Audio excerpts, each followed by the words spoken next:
Hey there, Mama, and welcome back to Teach Your Littles at Home. I'm Lauren Brainerd, and I am so excited to share about our learning theme for the 4th week of school. We are diving into one of the most loved themes for toddlers, dinosaurs. When I think back on my own childhood, dinosaurs were always a favorite. And now watching my own kids light up when we do dinosaur activities just makes it so much more fun. So today, I'm going to walk you through 5 of my very favorite dinosaur activities that you can do with your little ones right from home. Hey there, Mama. I'm Lauren Brainerd, and this is Teach Your Littles at Home. I'm so excited you have tuned in as I share fun and hands-on activities you can use right away to help you play and learn with your little ones. So let's dive right into today's episode so you can make more memories than you ever dreamed of. First up is dinosaur sensory bins. Sensory bins are always such a great way to kick off a new theme because they instantly engage your child's senses. Whether you are beginning the day with excitement or a little bit of worry, sensory bins always help to calm even the highest of feelings. So to get started, grab a big plastic bin and prepare your filler and materials. You can use colored rice, beans, or even pasta as your base filler for your sensory bin. Not only are you going to have fun letting your child dig in and play with this sensory bin, but you are also going to be sort of sneaking in our learning targets for the week. This week, we are focusing on learning the letter D, so you can add dinosaur puzzle pieces that each have dinosaurs and a letter D on them. You can use a dinosaur you already have and stick maybe a little piece of tape on it so you can write on the pieces and add a letter, or you could print the pieces from the dinosaur unit that I linked in the show notes. Another super fun sensory bin idea is to use sand and bury little dinosaur bones into the sand. You can go on Amazon or to the store and find some little bones, but what I actually did was just printed out some dinosaur bones and laminated and stuck those in the sand. Then, to prepare this sensory bin, now that you've buried your dinosaur bones in the sand, you're going to add in some tweezers, a little paintbrush, and let your child become a paleontologist for the day. Make sure to tell your child they get to be a paleontologist, which is a big word to introduce to kids. I am all about trying to incorporate vocabulary however I can, wherever we are, because their minds are little sponges, and it is so important to take advantage of every opportunity to build their vocabulary. I have done this activity now with 2 out of my 3 kids, and the first 2, it's the one I remember us spending the most time on, watching them dig up the bones and carefully dusting them off again and again. This bin always provides this great pretend play activity, but it's also so great for their fine motor skills since they're having to delicately use that paintbrush and squeeze the tweezers together to pick up the bones. Next, let's talk about some dinosaur art activities that you can do this week. To help engage your child as you begin the week, you can start with a simple D is for dinosaur coloring page. You can print the printable I included in our dinosaur unit, or you can just draw or print out a dinosaur and write the sentence D is for dinosaur right under it. By starting with a coloring page, it's a really easy, no prep way for you to just print something out, have it ready to go, and give your child exposure to the letter D in print in a different way than you did earlier in that sensory bin. Plus, it's a great way to get some practice coloring in the lines while building their creativity.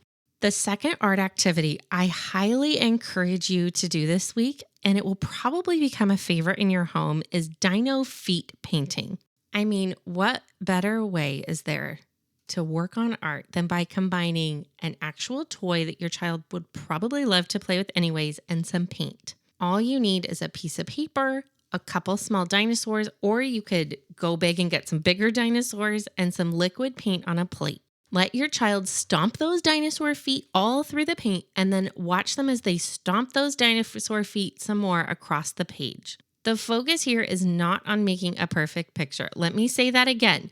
The focus here is not about a perfect art activity. It's all about just enjoying the process of creating art in a way that maybe your child has never thought of or never experienced before.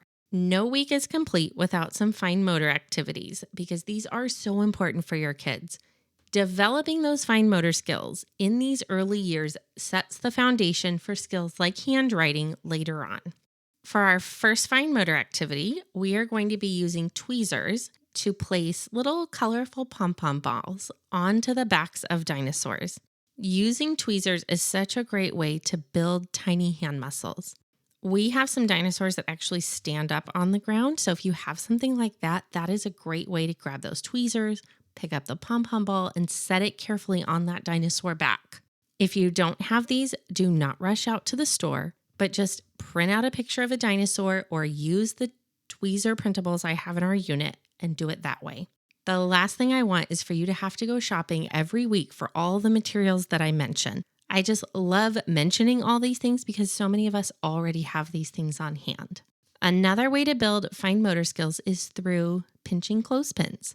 Again, grab either a picture of a dinosaur you've already cut out or print a picture of a dinosaur, cut out around it. And then you're going to give your child a small stack of clothespins, like the ones you hang laundry on a line, if anyone still does that, and have your child add spikes onto a dinosaur by actually using their fingers to squeeze the clothespin and clip it onto its back. The third fine motor activity I encourage you to try this week is lacing. Make sure to pay very close attention to your child because this activity usually brings out some of the best focus and concentration with kids. It is such a simple activity, but it really is a great way for building that hand-eye coordination. Just use a hole punch to punch holes around a dinosaur picture, and then watch your child use a shoelace to lace every hole around the dinosaur. For math this week, we are working on counting. So grab some cards and draw some dinosaurs onto each card. Make them really small, like half-inch circle dinosaurs, and then use pom-pom balls or Play-Doh to help your child count each dinosaur. What I like to do is have them grab Play-Doh, stick it on top of the dinosaur, and then squish it. So let's say there were 6 dinosaurs on a card, they'll make 6 little Play-Doh balls. Set them on top of each one, count them, and then as they are counting, have them take their finger and actually squish the ball down into the dinosaur. That was a lot of sitting at a table type activities. So let's break out our gross motor activity so that you can actually bring some dinosaurs to life in your home this week. I love using dinosaur movement cards to pretend to be all different kinds of dinosaurs. Your kids can work on stomping, roaring, and moving their bodies in new ways as you call out different actions for each type of dinosaur. So things like stomp like a stegosaurus, run like a triceratops. Sky is the limit on this one with the different types of activities and dinosaurs that you can incorporate. So there you have it, 5 of my favorite dinosaur-themed activities. Now, this ended up being a lot more than 5, but I started with 5 types of activities. We're doing sensory bins, art, fine motor, math, and gross motor. If you want to make your week super easy, I've put together a Dinosaur Toddler unit for you that includes 5 complete lesson plans and all the printables you'll need for 20 different activities. I've linked that for you in the show notes. And if you'd love a whole year of learning planned out, make sure to check out my complete toddler curriculum bundle.